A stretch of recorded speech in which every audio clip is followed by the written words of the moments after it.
L'Union soviétique était gouvernée par 15 personnes non élues qui se nommaient entre elles et qui n'avaient à rendre de compte à personne.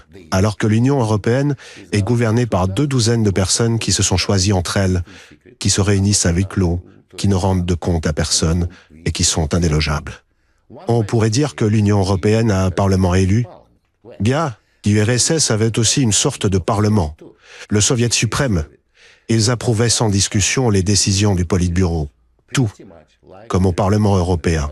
Dans l'Union européenne, il y a des centaines de milliers d'eurocrates bénéficiant de rémunérations très élevées, entourés de leurs cabinets, assistants et personnels, cumulant primes et privilèges, et jouissant d'une quasi-immunité à vie contre toute mise en cause, qui sont simplement mutés d'un poste à un autre quoi qu'ils fassent ou ne fassent pas bien.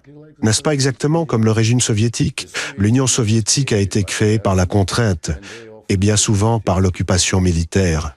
L'Union européenne, quant à elle, se construit, certes non par la force des armes, mais par la coercition et l'intimidation économique. Pour assurer sa pérennité, l'Union soviétique n'a cessé de s'étendre. Dès l'instant où cette expansion a pris fin, son effondrement a commencé.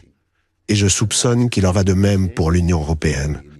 On nous expliquait alors que la finalité de l'Union soviétique était de forger une nouvelle entité historique, le peuple soviétique, et que nous devions faire table rase de nos nationalités, de nos traditions ethniques et de nos coutumes. Le même dessein semble animer l'Union européenne. On ne veut plus que vous soyez britannique ou français. On exige que vous deveniez tous une nouvelle entité historique, l'européen, afin d'étouffer tout sentiment national et de vous faire vivre au sein d'une communauté multinationale.